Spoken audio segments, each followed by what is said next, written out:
My sister didn't just leave me out of her wedding party. She banned me, erased me, as if my very face was a threat to her perfect day. When I opened the invitation, I expected to see my name proudly listed as her bridesmaid. Instead, I found myself demoted to nothing more than a guest, shoved aside like some distant acquaintance. And when I asked why, the answer cut deeper than any blade. "Family photos must be flawless," my mother whispered, "and you don't belong." Imagine hearing that from the very people who once swore they loved you unconditionally.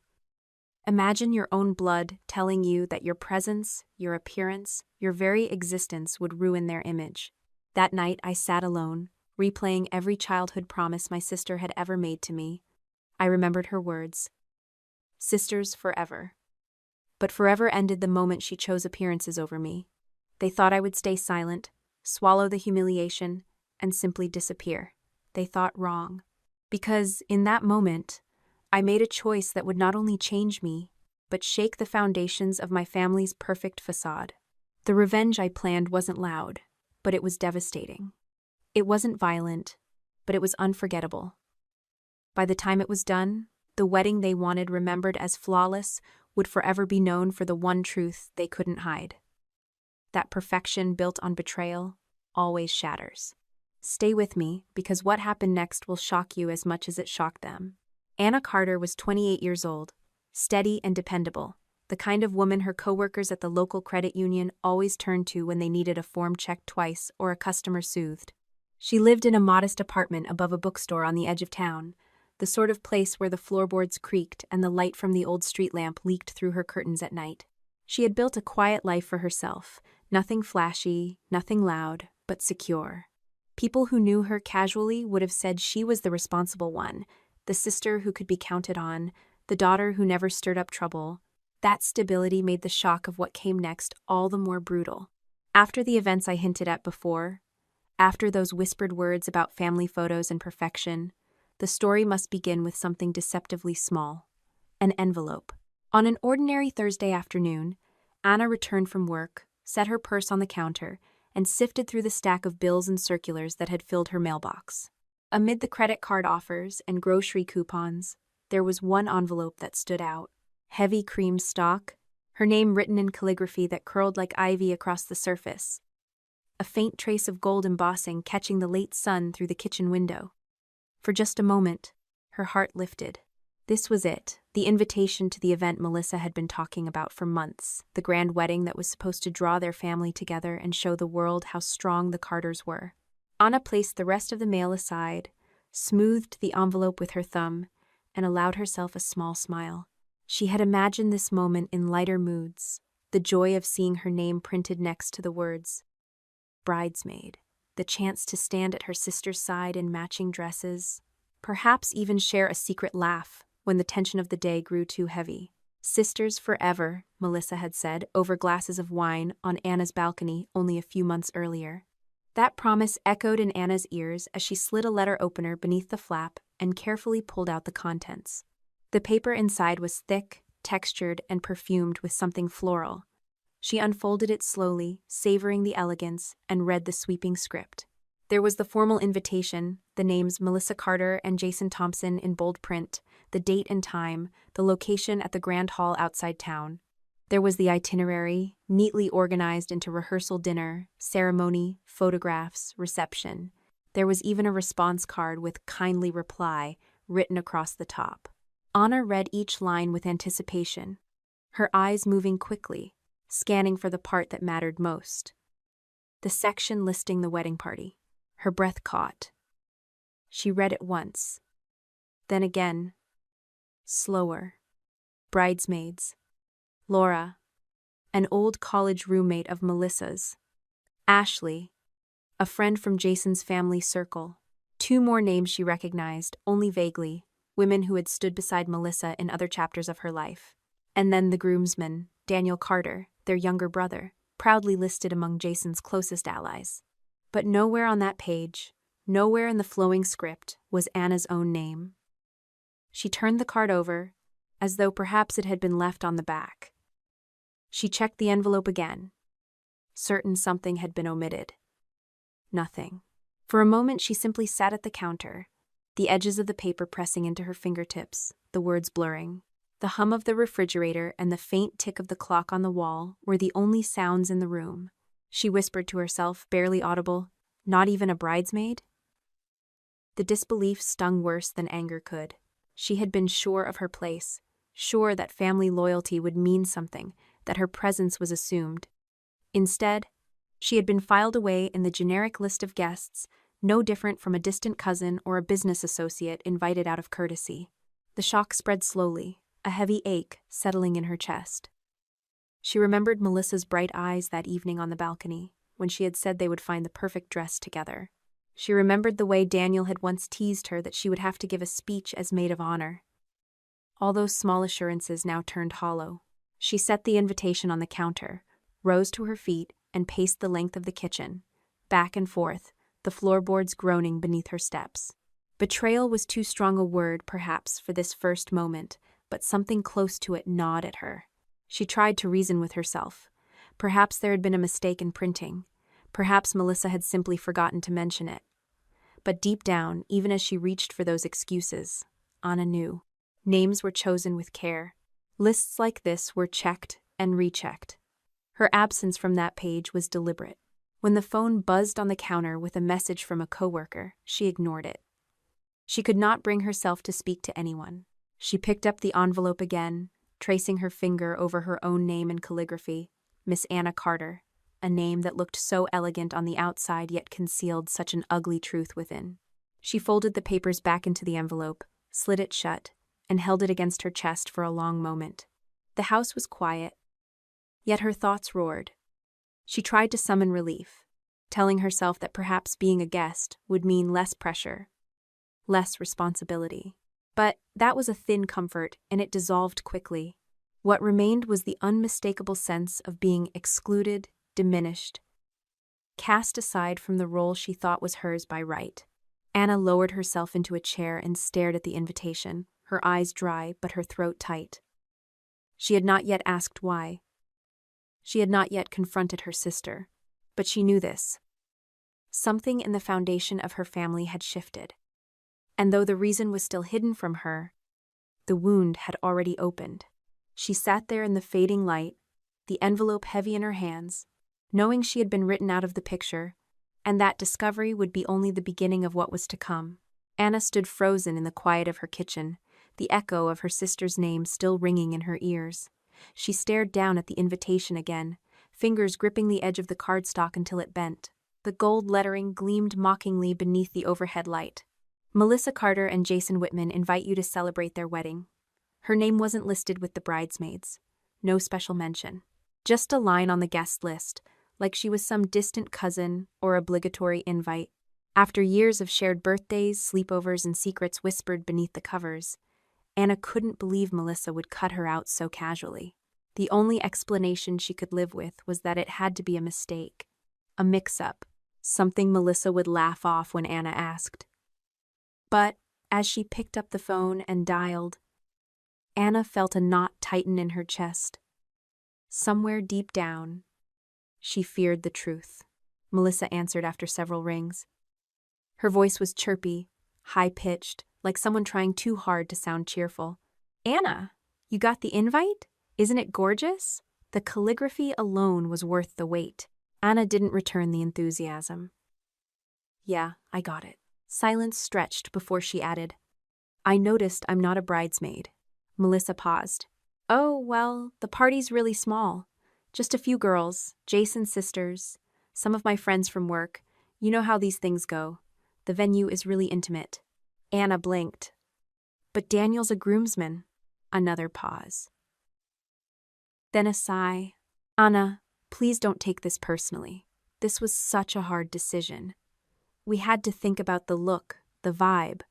The planner and photographer have this whole vision for the photos. It's very blush-toned, very cohesive. The dresses, the lighting, everything matters." Anna's voice dropped. "And I don't match that vision?" Melissa's tone shifted softer, but firmer. "You have a very strong presence, Anna. You've always been noticeable. And for the photos, we're going for something soft, clean, harmonious." Anna felt the heat rise in her cheeks. She didn't need Melissa to say it outright. Her birthmark, her broad shoulders, the fact that she wasn't delicate looking like the rest of them. Then another voice came onto the line. Jason. Hey, Anna, it's Jason. Look, we just didn't want you to feel awkward, you know. These pictures are going to be everywhere for years. You deserve to enjoy the day without stress. And honestly, we didn't want to put you in that position. Anna swallowed hard. What position? Standing beside my sister? Jason chuckled nervously. It's not like that. Melissa just wants everything to be balanced. Visually. Anna could barely breathe. So I'm not balanced enough for your wedding? Melissa jumped back in. Don't twist our words. You're still coming. Front row. We saved you a great seat. Anna closed her eyes. Remember when we were 12 and you swore we'd always be each other's bridesmaids? No matter what? Melissa was quiet. Then she said, that was before we had to think about things like photographers and online galleries and color grading. Anna felt something inside her go still. Not break, just still. Like a pond freezing over in winter. Thanks for clearing that up, she said, her voice steady. She ended the call without waiting for a goodbye. For a long time, she stood in the quiet, the only sound the hum of the refrigerator and her own breathing. Her family hadn't just excluded her, they had judged her, branded her as not good enough to stand in the background of a photo, and that realization didn't shatter her. It changed her. She wandered back to the living room and sat on the edge of the couch, her thoughts reeling. A slideshow of childhood memories flickered in her mind. Birthday parties, first dances, their dad's funeral. Melissa had always stood beside her. Always. Even when Anna was bullied in school for her birthmark, Melissa used to say, they don't see how strong you are, but I do. And now she saw nothing but inconvenience. Anna glanced at the invitation again. There was a note scribbled on the corner in Melissa's handwriting. Wear something neutral, not too bold. The photographer prefers pastels.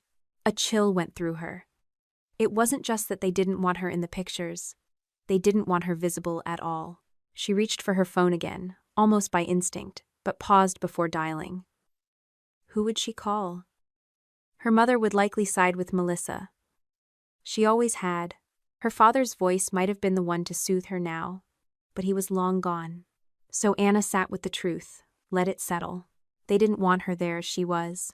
And that meant one thing. They would never see her the same way again. Anna stood frozen in the quiet of her kitchen, the echo of her sister's name still ringing in her ears. She stared down at the invitation again, fingers gripping the edge of the cardstock until it bent. The gold lettering gleamed mockingly beneath the overhead light. Melissa Carter and Jason Whitman invite you to celebrate their wedding. Her name wasn't listed with the bridesmaids, no special mention. Just a line on the guest list like she was some distant cousin or obligatory invite. After years of shared birthdays, sleepovers, and secrets whispered beneath the covers, Anna couldn't believe Melissa would cut her out so casually. The only explanation she could live with was that it had to be a mistake. A mix-up. Something Melissa would laugh off when Anna asked. But as she picked up the phone and dialed, Anna felt a knot tighten in her chest. Somewhere deep down, she feared the truth. Melissa answered after several rings. Her voice was chirpy, high-pitched, like someone trying too hard to sound cheerful. Anna, you got the invite? Isn't it gorgeous? The calligraphy alone was worth the wait. Anna didn't return the enthusiasm. Yeah, I got it. Silence stretched before she added, I noticed I'm not a bridesmaid. Melissa paused. Oh, well, the party's really small. Just a few girls. Jason's sisters. Some of my friends from work. You know how these things go. The venue is really intimate. Anna blinked. But Daniel's a groomsman. Another pause. Then a sigh. Anna, please don't take this personally. This was such a hard decision. We had to think about the look, the vibe. The planner and photographer have this whole vision for the photos. It's very blush-toned, very cohesive. The dresses, the lighting, everything matters. Anna's voice dropped. And I don't match that vision? Melissa's tone shifted softer, but firmer. You have a very strong presence, Anna. You've always been noticeable.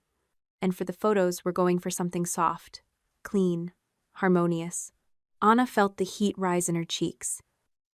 She didn't need Melissa to say it outright. Her birthmark, her broad shoulders, the fact that she wasn't delicate looking like the rest of them. Then another voice came onto the line. Jason. Hey, Anna, it's Jason. Look, we just didn't want you to feel awkward, you know. These pictures are going to be everywhere for years. You deserve to enjoy the day without stress. And honestly, we didn't want to put you in that position. Anna swallowed hard. What position? Standing beside my sister? Jason chuckled nervously. It's not like that. Melissa just wants everything to be balanced, visually. Anna could barely breathe. So I'm not balanced enough for your wedding? Melissa jumped back in. Don't twist our words. You're still coming. Front row. We saved you a great seat. Anna closed her eyes. Remember when we were 12 and you swore we'd always be each other's bridesmaids, no matter what? Melissa was quiet. Then she said, that was before we had to think about things like photographers and online galleries and color grading. Anna felt something inside her go still. Not break, just still. Like a pond freezing over in winter. Thanks for clearing that up, she said, her voice steady. She ended the call without waiting for a goodbye. For a long time she stood in the quiet, the only sound the hum of the refrigerator and her own breathing. Her family hadn't just excluded her. They had judged her. Branded her as not good enough to stand in the background of a photo. And that realization didn't shatter her. It changed her. She wandered back to the living room and sat on the edge of the couch, her thoughts reeling. A slideshow of childhood memories flickered in her mind: birthday parties, first dances, their dad's funeral. Melissa had always stood beside her. Always. Even when Anna was bullied in school for her birthmark, Melissa used to say, "They don't see how strong you are, but I do." And now she saw nothing but inconvenience. Anna glanced at the invitation again. There was a note scribbled on the corner in Melissa's handwriting. Wear something neutral, not too bold. The photographer prefers pastels. A chill went through her. It wasn't just that they didn't want her in the pictures. They didn't want her visible at all. She reached for her phone again, almost by instinct, but paused before dialing. Who would she call? Her mother would likely side with Melissa. She always had. Her father's voice might have been the one to soothe her now, but he was long gone. So Anna sat with the truth, let it settle. They didn't want her there as she was. And that meant one thing. They would never see her the same way again. Anna didn't sleep that night. She lay in bed staring at the ceiling, trying to convince herself that maybe, just maybe, someone in the family still cared enough to stand by her. That not everyone had bought into this fragile illusion of perfection Melissa was constructing. She needed to hear something different. She needed someone to tell her she wasn't imagining things. The next morning, she drove across town to her parents' house. The 2-story colonial home looked the same as it always had. Trimmed hedges, blue shutters, wind chimes on the porch. But today, it felt colder, like the house already knew what kind of conversation was about to take place. Her mother, Margaret, opened the door. She looked surprised to see Anna, but not unhappy. She ushered her in with the usual routine kisses on the cheek, offering coffee, glancing down at Anna's outfit. That last look always came. Subtle, quick, but it stung more than ever now. They sat in the kitchen. Anna didn't wait long. Mom, I talked to Melissa yesterday. Margaret stirred her coffee slowly. She mentioned you might be upset. She uninvited me from being a bridesmaid because I don't fit the aesthetic. Margaret looked up, expression unreadable. Then, in a soft, almost conspiratorial voice, she said, "Sweetheart, you have to understand. This is the most important day of her life. Everything needs to be just right." Anna felt the floor shift under her. So I ruined just right? Margaret reached across the table and squeezed Anna's hand. You know how Melissa is. She's always been obsessed with the details. The pictures, the guests, the venue. She has a vision. And that vision doesn't include me. Don't say that, her mother said quickly. You're still invited. You'll be there. That matters. Anna pulled her hand back. Being there isn't the same as standing beside her. She was supposed to be my sister. Margaret's face tightened. Sometimes, we have to put personal feelings aside for the greater good. Anna turned to see her father, Richard, entering the room. He wore his weekend uniform. Crisp slacks, tucked, in polo, shoes polished like he still expected to be saluted. He had clearly heard most of the conversation. "Dad, do you agree with this?" He didn't hesitate. "I agree that Melissa's wedding is a reflection of this family. Appearances matter, reputations matter. If a few choices ensure that everything goes smoothly, then yes, I support it." Anna stared at him. "So your daughter's feelings don't?" "We're not ignoring your feelings," Richard said. "But this day isn't about you." Anna felt something collapse inside her. She looked between her parents and saw nothing but blank pragmatism. No warmth. No outrage on her behalf. They weren't cruel. They were complicit. She stood up slowly. "Thank you for making things clear." Margaret opened her mouth as if to speak, but Anna didn't wait. She walked out the front door, each step heavier than the last. Whatever family she thought she had, whatever loyalty, whatever unconditional love had vanished in the soft lighting of a wedding photographer's lens. She wasn't just excluded. She was alone. Anna didn't go home right away. Instead, she drove without a destination, winding through the back roads of her hometown as the afternoon sun cast long shadows across the pavement. Her hands gripped the steering wheel tighter than necessary. But her thoughts were looser than ever, slipping in and out of memories she hadn't revisited in years. She pulled into the empty parking lot of an old park they used to visit as kids. It hadn't changed much, the creaky swing set still tilted slightly to the left. The sandbox now more weeds than sand. Anna got out and sat on one of the benches overlooking the field, letting the memories wash over her. Melissa used to call her birthmark an extra brushstroke from God. Anna smiled bitterly at the thought.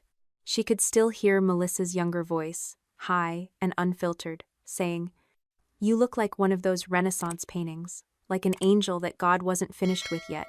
Anna had clung to those words like a shield. At a time when other kids snickered and teachers avoided eye contact, Melissa had been the only one who made her feel beautiful, different, yes, but different in a way that mattered. But that was the story Anna told herself. The truth had always been more complicated.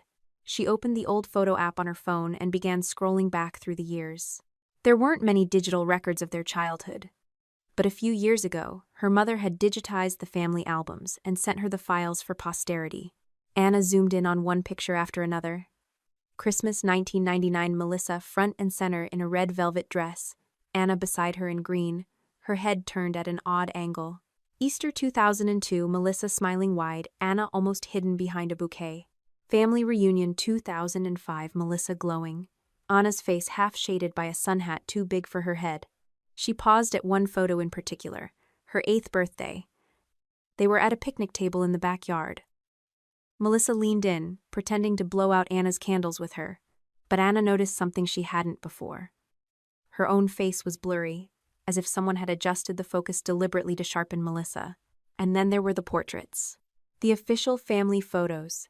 Those rigid, unnatural sessions at the department store, with the mottled blue backdrops.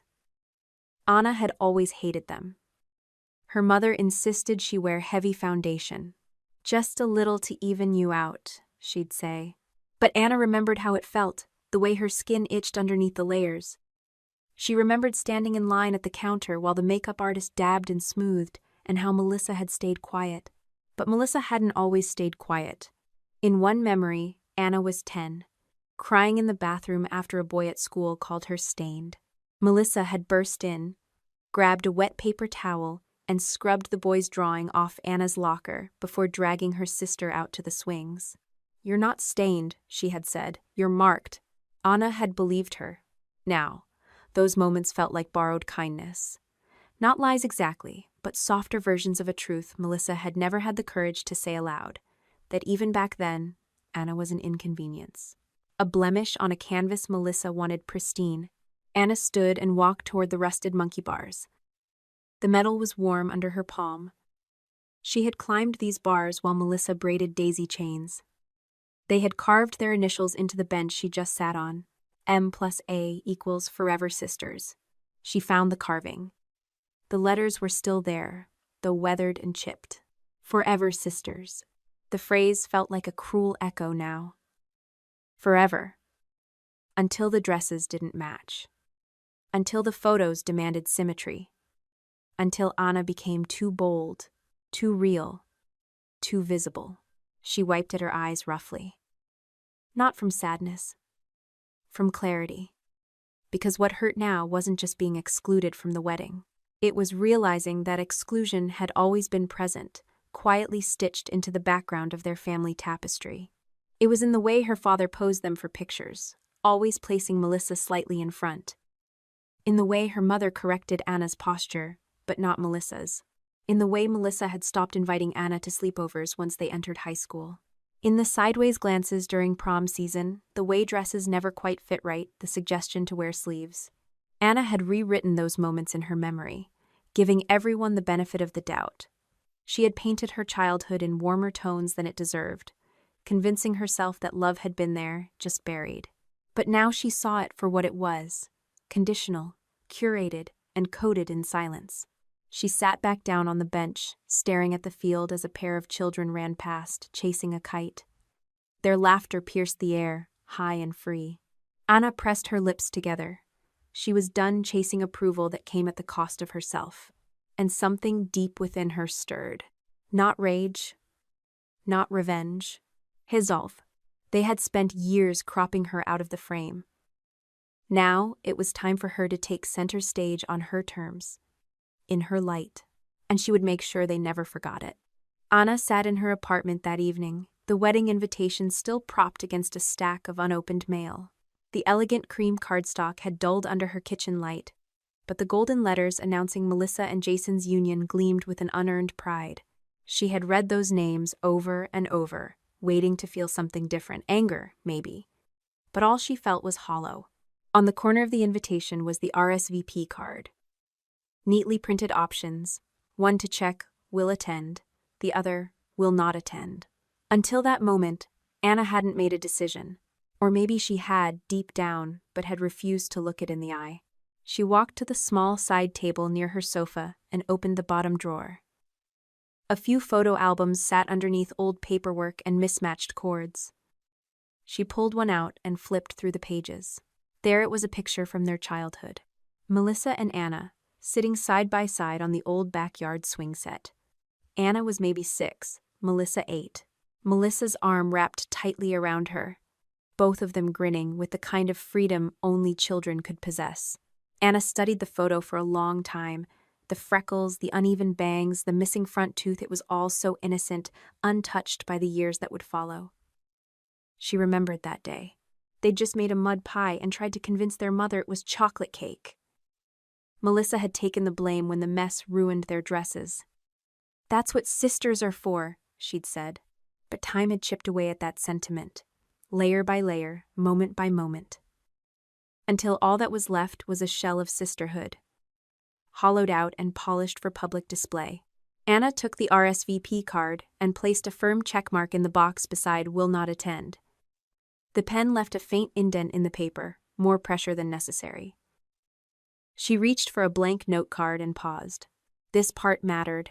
She took a breath, steady and full, then wrote, in her cleanest script, "Thank you for teaching me that not everyone who calls you family actually treats you like family." She read it back once, then slipped the card into the envelope along with the RSVP. Before sealing it, she slid the photo inside as well, the one from the swing set. It was both a memory and a message, a reminder of what they once were, and what they would never be again. The mailbox on the corner was still within walking distance. Anna slipped on her coat and walked the 3 blocks in silence. Each step felt lighter than she expected. The air was cool, brisk even, but she welcomed the sting of it on her cheeks. When she dropped the envelope into the mailbox, she didn't flinch, she didn't hesitate. That envelope carried more than a reply. It carried a reckoning. As she turned to walk back home, her eyes stung not from sadness, but from the wind and from the weight she'd just cast off. She wasn't going to the wedding, not because she was bitter, but because she was done pretending, done performing. And though she didn't know it yet, that small act, that envelope, would become the first thread pulled loose in the tapestry her family had so carefully constructed. The illusion of perfection would unravel, and Anna had just started pulling. The morning of the wedding dawned bright and crisp, the sky a flawless blue, exactly the kind of weather Melissa had hoped for. Every detail had been curated to perfection. The floral arrangements imported from Oregon, the hand-lettered seating charts, the white grand piano under the willow tree. Nothing was allowed to go wrong. But drama, like weather, had its own timing. Dressed in a muted lavender dress and clutching a small silver handbag, Aunt Linda arrived a little after noon. She was known in the family for her bluntness and her big heart, and she'd always had a soft spot for Anna. The day before, Linda had stopped by Anna's apartment, hoping to convince her to come. When Anna had handed her the RSVP envelope and quietly asked her to make sure it got where it needed to go, Linda didn't ask questions. She just nodded, took the envelope, and promised. She hadn't planned to open it, but something about Anna's tired eyes and forced composure made her curious. That night, she had gently peeled it open, and when she saw the childhood photo and read the note, her throat had tightened. It wasn't loud or vengeful. It was devastating in its clarity. She brought the photo and the note with her. While most guests were mingling in the garden, sipping champagne and adjusting hats, Linda stepped into the bridal preparation suite. Melissa was having her hair pinned up, surrounded by makeup artists, bridesmaids, and stylists. The room was thick with perfume and nerves. "Melissa," Linda said quietly, holding out the envelope. "This came from Anna." Melissa didn't even look at it. "I don't want anything from her," she said curtly. Linda nodded once, tucked the envelope back into her handbag, and left the room. But she didn't throw it away. She found a seat at the edge of the ceremony aisle and tucked the envelope into the program booklet resting on her lap. She wasn't sure why. Maybe out of respect. Maybe out of quiet rebellion. It wasn't until the reception, nearly an hour later, that things started to spiral. One of the bridesmaids, Emily, spotted the envelope while chatting with Linda at the cocktail table. Curious, she asked if it was a note for the couple. "It's from Anna," Linda said simply. "You can read it if you want." Emily read the note. Her eyebrows raised. She passed it to another bridesmaid. The photo made its rounds. A whisper, then a murmur, then a low buzz among small clusters of guests. By the time dessert was being served, a noticeable tension rippled through the tables. A couple from out of town leaned in and asked a cousin, "Wasn't Melissa supposed to have a younger sister?" "She does," came the hesitant reply. "But she didn't come? Why not? You didn't hear?" There was some drama. "I heard it had to do with appearances. Like family photos." The phrase struck a nerve. It repeated like static around the room. Family photos. Not aesthetic enough. "Did you read the note?" Jason noticed the shift first. He leaned toward Melissa at the sweetheart table and muttered, "People are talking. What is this about a note?" Melissa flushed. "Ignore it." But he didn't. Neither did Richard, her father, who was already fuming by the bar. He stormed over to Linda. "Did you start this?" Linda, ever unbothered, took a sip of wine and said, "No." But maybe someone needed to. Melissa was soon pulled aside by two older guests, asking gently, "Why wasn't Anna here? We always thought you two were so close." And suddenly, the illusion Melissa had worked so hard to build, the image of the perfect bride, the flawless family, the curated happiness, began to splinter. She saw it in the sideways glances, in the fake smiles, in Jason's clenched jaw. She had excluded her sister to maintain a clean aesthetic. But now the stain was larger than a photograph, and it was spreading. A week after the wedding, just when Anna thought the chapter might be closing quietly, something unexpected landed in her inbox. It was a forwarded email from the wedding photographer, a standard thank you note, she assumed at first. But the thread below it hadn't been properly trimmed. Her name was still on the CC line, likely pulled from some earlier correspondence. She almost deleted it without reading. Almost. Out of idle curiosity, she scrolled down.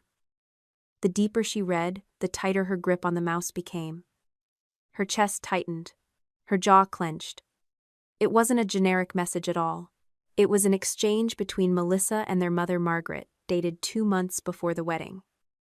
Subject line: Coverage options, family formals. Melissa. I want to make sure Anna doesn't ruin the photos. Can we position her far to the side? Or maybe crop her out in post? Margaret. Agreed. Depending on what she wears, we might not even want her in the wide shots. Ask the photographer if we can do an alternate set without her. Melissa again. We can always do a siblings-only version with Daniel if she shows up looking, well, you know. The message ended with a response from the photographer, professional but cautious. Of course. We can arrange multiple compositions and use discretion during edits. Anna sat frozen. She reread the exchange 3 times. This wasn't a misunderstanding. This wasn't someone overreacting to a stray comment or an awkward moment. This was deliberate, months in the making, executed with surgical cruelty. The note she'd sent with her RSVP had come from emotion. Pain, yes, but also a last thread of hope. This email wasn't emotional. It was calculated, coordinated. She looked at the screen again, at the words ruin the photos. All her life, she had tried to forget the moments when someone angled a camera to avoid her birthmark, when makeup artists had been called in to help during family events. She remembered being 7, asked to wear a scarf in a summer photo shoot, being 15 and hearing a distant aunt suggest they Photoshop her cheek. But this wasn't childhood ignorance. This was her mother. This was Melissa. And it wasn't about photos. It was about erasing her. From their vision of family. From their version of beauty. From memory itself. She didn't reply. She didn't forward the email to anyone. She didn't even mark it as saved. But she printed it. 1 copy. Folded neatly. Tucked into the back of a drawer, behind her passport and birth certificate. A piece of truth. Quiet, cold, and waiting. Because sometimes, revenge didn't arrive as a storm. Sometimes, it gathered like smoke, invisible, patient, and absolutely undeniable. 3 weeks had passed since Anna received the email. She hadn't told anyone. Not her best friend. Not even her therapist. The folded printout remained in her drawer, humming with quiet rage. But she hadn't acted. Not yet. Then, one evening, as twilight softened the corners of her apartment, she sat at her kitchen table with a glass of wine, her phone face up beside her. She opened the photo app and stared at the image for a long time. A candid shot taken just a month before the wedding drama began. Her hair was pulled back, her face bare, and the birthmark, the deep maroon swirl that climbed across her left cheek, was fully visible. For most of her life, she had learned to hide it. Foundation, angles, bangs, scarves. But that night, something shifted. Not defiance, not pride, something quieter, something steelier. She opened Instagram, uploaded the photo, and typed a single sentence. I thought I was part of the family. She hit post. At first, there was nothing. Then, an hour later, a like. Then, a heart emoji. Then a comment from a woman she hadn't spoken to since college. You're beautiful. Don't let anyone dim that. Within 12 hours, the post had over 400 likes. Dozens of comments. Private messages began to trickle in. My sister cut me out of her wedding too. All because I gained weight after my pregnancy. I wore long sleeves for years because my mom said no one would want to see my scars. Thank you for posting this. I feel less alone. Some messages came from strangers. Others from people she knew only vaguely, old coworkers, friends of friends, distant cousins who had drifted out of touch. And then came the shares. Someone had reposted her image with the caption, "This woman was excluded from her own sister's wedding for looking different." Imagine the cruelty. It was reshared. Again and again. Hashtags appeared. Number real beauty, number family is more than photos, number I thought I was included. In less than 2 days, the post reached 10,000 likes. Anna didn't name Melissa. She didn't need to. She never mentioned the wedding. She never tagged anyone. The power of the post wasn't in accusation. It was in emotion. In honesty, in the unspoken pain carried by too many people for too long. And while Melissa posed with her bridal party on beaches in Maui, perfect smiles, curated captions, flawless angles, the internet began whispering a different kind of truth. Anna hadn't planned it this way. She hadn't set out to go viral. But now that it had begun, she wasn't going to stop it. Not because she wanted attention, because now she had something she hadn't had at that wedding. A voice. And this time, people were actually listening. The reaction from her family came swiftly and viciously. The first was her father. Richard Carter never raised his voice unnecessarily, but when Anna answered the phone that Saturday morning, there was no mistaking the fury simmering beneath his controlled tone. "Take it down," he said without greeting. "Delete the photo, the post, all of it." Anna leaned against her kitchen counter, steadying her breath. "I didn't name anyone, Dad." "You didn't have to," he snapped. "Everyone's connecting the dots. People from my firm have seen it. Your mother is beside herself." Anna closed her eyes. Maybe she should be. There was a pause. Then his voice dropped. Colder now. "Stop this, Anna, or you'll lose your inheritance." She almost laughed. As if money could fill the space left by years of being dismissed, edited out, quietly erased. "I think I've already lost something much more valuable," she replied and hung up. 10 minutes later, her phone buzzed again. This time, it was her mother. Margaret had left 4 missed calls and now a voicemail that played through sobs. "Anna, honey, why are you doing this to us? This family has always loved you. Can't you see you're tearing us apart?" Anna didn't respond, but the calls kept coming. 6 the next day, 8 the day after that. Her mother's tone shifting from sorrow to pleading to anger. "You think you're helping people? You're embarrassing us. Your sister is devastated." Anna stared at her phone. Its screen lit up like a warning flare. She blocked the number. Then came the text. "Melissa, you ruined my wedding," it read. "You just couldn't let me have one day, could you? One day that wasn't about you. You stole the spotlight, Anna. You always do." Anna stared at the words, stunned by the irony. She hadn't attended. She hadn't said her sister's name. She hadn't wanted a spotlight, just the dignity of not being pushed into the shadows. She didn't respond. But that message festered. It wasn't just hurtful, it was revealing. In those words, Melissa admitted what Anna had long suspected, that her mere presence, her very existence, was seen as a threat. Later that night, a new message. This one from Daniel, her younger brother. The quiet one. The one who had stood in the groomsmen lineup while she sat at home, uninvited and unwanted. "I knew it was wrong," his message read. "I'm sorry." 3 words. No excuses, no defenses, just regret. Anna reread the text, then set her phone down. Her chest tightened, not from anger, but from the ache of knowing someone else had seen it, had known, and had said nothing. That night, she barely slept. Not from guilt, but from a spiraling wave of conflicting emotions. Vindication, rage, grief, and the dull ache of familial rejection. She sat at her kitchen table, phone silent now. The wine in her glass had gone warm. The city outside moved on as if nothing had happened. But inside her apartment, the silence rang loud. In the days that followed, the comments online grew louder. Some people praised her bravery. Others accused her of attention-seeking. A few tried to guess who the family was.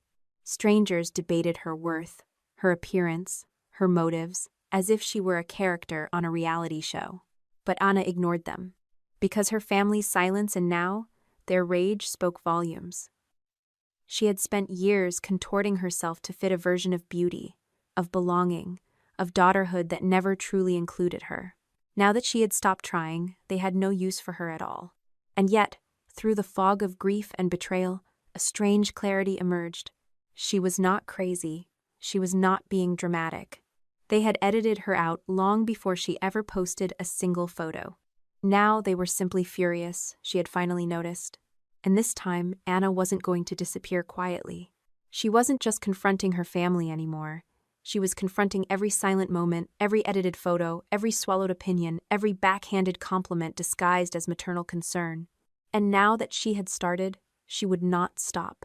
For the first time, she wasn't trying to reclaim a place at their table. She was building her own. The silence didn't last long, not in the real world, and not in Anna's heart. What followed wasn't just noise, but an unexpected chorus. It started with Aunt Linda. The woman had always been the family's unpredictable element too, outspoken for Margaret's taste, too liberal with her opinions for Richard's liking, but Anna had always liked her. That morning, Anna opened her inbox to find a message from Linda. No subject line. Just a few short sentences. I saw your post. You were brave. I'm sorry it took this long, but you've always deserved better. Below the message, a photo attachment. A scan of an old Carter family Christmas card from 20 years ago. Everyone smiling. Everyone posed. And in the back corner, half-cropped, a much younger Anna with a heavy fringe and a forced grin, her birthmark clearly dabbed over with poorly matched makeup. They always tried to hide what made us different, Linda wrote in a second email. I watched them do it to you, just like they tried with me. I regret staying silent. Not anymore. Anna stared at the image, her breath catching. It wasn't just about the wedding. This had roots so deep they reached into generations. Emma, her best friend since college, showed up next, literally. She appeared at Anna's door with 2 bags of groceries and a bottle of wine, wrapping Anna in a long hug without saying a word. They sat for hours, talking about everything and nothing. Emma had seen the post too, and had read every comment, tracked every share, ready to throw hands if anyone came for Anna. You know I've got your back, she said, sipping wine straight from the bottle. Always. Anna smiled. For the first time in days, it didn't feel forced. Then came Mark Reynolds. He was a senior analyst at Anna's company, someone she respected but never knew very well outside project meetings and occasional lunches. He sent her a private message. My wife's black. When we got married, her grandmother refused to come. Said it'd ruin the family photos. We took the best damn wedding pictures anyway. I saw your post. Just wanted to say you're not alone. Anna read the message twice. It stunned her, not because of what he said, but because of how many others began to echo that same note. Messages flooded in from people she barely knew, each one sharing their own version of exclusion. Different circumstances, but the same sting. And then, just when she thought she understood the full landscape of reactions, her mother called again. Anna didn't pick up, but this time, Margaret left a voicemail longer than usual. Her voice was tired, not angry. There were no tears. When I was 16, she began. I got pregnant. My parents made me pretend it never happened. They sent me away for the summer, then came back like nothing had changed. I wasn't allowed to talk about it, not to my friends, not even to your father when we first started dating. Anna's breath caught in her throat. I spent my whole life learning to hide things that might make people uncomfortable. Things that didn't look perfect. That's how I was raised. So when I tried to keep you out of those pictures, I thought I was protecting you. There was a pause, but now I see I wasn't protecting anyone. I was continuing the harm, and I'm sorry. Anna sat in stunned silence. She didn't cry. She didn't throw her phone. She didn't even move for several minutes. Her mother's words weren't enough, not for forgiveness. But for the first time, Anna saw the machinery behind the cruelty. Not malice, but damage. Generational shame passed down like a family recipe. Still, knowing why didn't make the pain go away, but it gave it shape. And in doing so, Anna felt something shift inside her. A foundation forming beneath all the grief and confusion. She was not broken. She had never been. She had simply been asked to shrink herself to fit someone else's broken frame. Not anymore. This time she was stepping into the frame as she was. Whole. Visible. Unafraid. The invitation came on a Thursday afternoon, nestled between emails about faculty meetings and a discount from her local bookstore. At first, Anna thought it was a mistake. Then she read it again. The message was from the communications director at St. Elora Medical Center, a prestigious hospital known for its community outreach and family health programs. They were planning a speaking series titled Family, Inclusion, and the Faces We Hide. Anna's viral post and subsequent media attention had caught their eye. We would be honored, the email read, if you would share your story as part of our closing keynote panel. She almost deleted it. Almost. But something in her heart stirred. St. Elora was not just any hospital. It was the same one where Jason's father, Dr. Henry Thompson, sat on the board of directors. The same man who had once made a toast at a Carter family dinner about the importance of genetic excellence. A remark that had made Anna's skin crawl. The irony was too sharp to ignore. She said yes. When she arrived the day of the event, the auditorium was already packed. Journalists, health professionals, students, and community leaders filled the rows. Anna wore a simple navy dress, her birthmark visible and uncovered. She had never felt more nervous or more resolved. She stepped onto the stage, adjusted the mic, and began. "When my sister got married," she said, her voice calm, measured, "I thought I'd be part of the celebration. Instead, I received a message spoken aloud and reinforced in silence that said I wasn't aesthetic enough, that I would ruin the family photos, that I didn't belong." A murmur moved through the crowd. Anna pulled out her phone, opened the forwarded email, and read aloud. "Let's discuss coverage options to minimize Anna's presence in the group shots. Maybe we keep her to the far end, or crop later if needed." That was the plan. To erase me, digitally and socially. Silence. But here's what I've learned. When you erase someone from the picture, you're not protecting the family.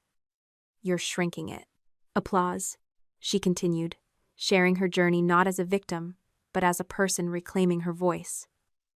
She spoke of inclusion not as a buzzword, but as a decision made daily. She ended her talk by raising the printed RSVP card she had never sent. "I checked 'will not attend' because I thought my absence would hurt less than my presence. But I was wrong. What hurts more is a family that chooses image over intimacy." The auditorium erupted. Within hours, media outlets picked up the story. Headlines appeared. "Sister's speech sparks reckoning on family image culture. Hospital keynote exposes hidden exclusions in picture-perfect families." The PR team at St. Elora, delighted by the viral moment, made a bold choice.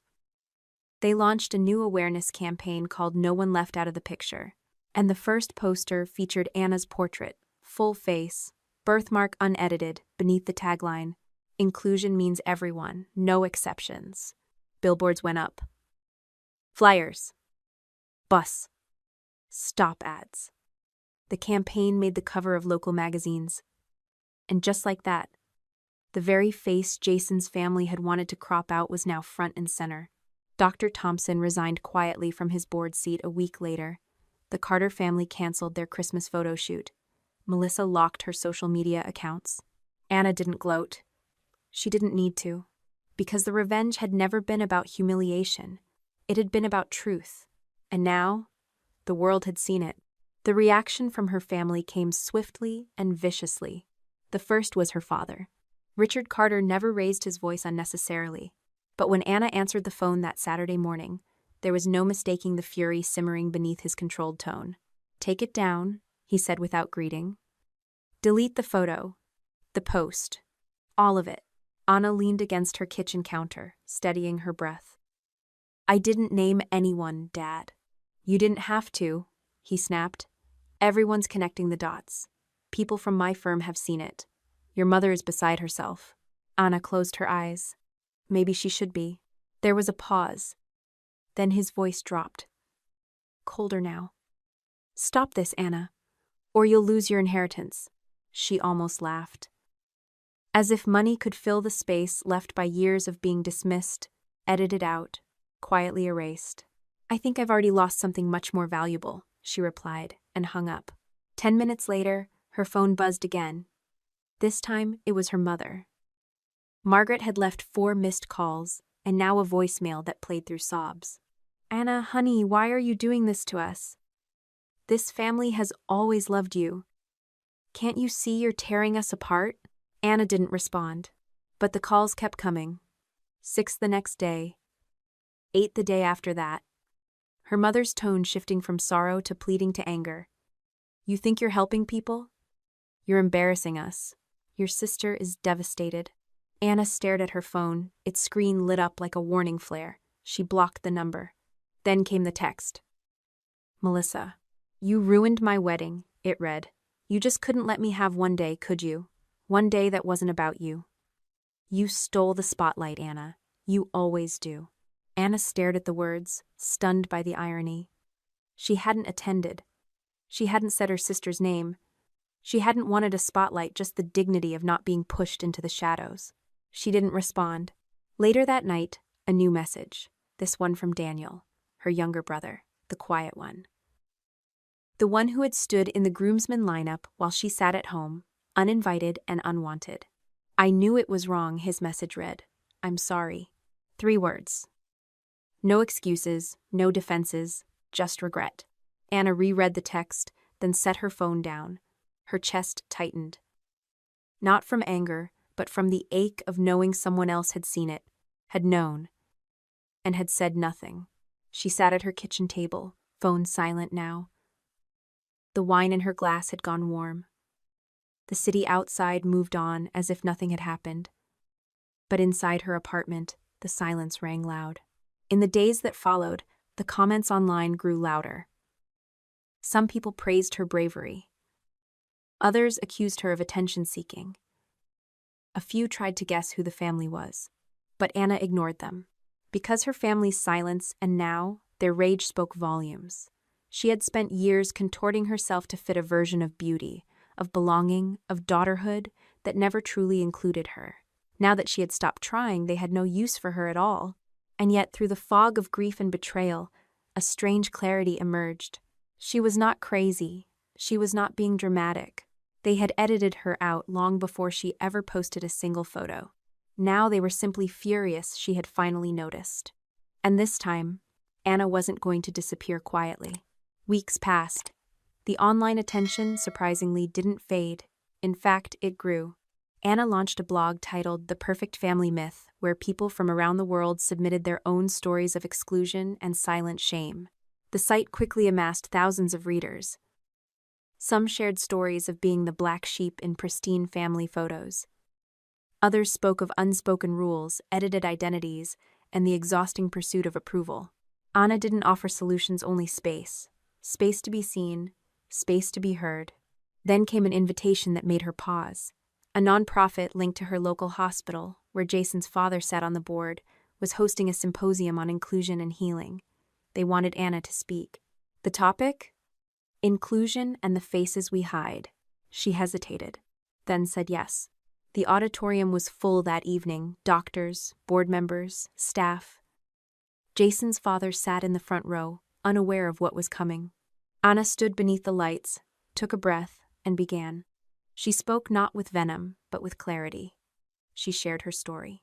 She displayed the family photo and read, verbatim, the line from her sister's email. Family photos must be flawless, you don't belong. Gasps echoed. Phones buzzed. Reporters took notes. By the next morning, the story had gone viral. Local media covered the event. National outlets picked it up. Soon, posters appeared around the hospital, part of a new campaign. No one left out of the picture.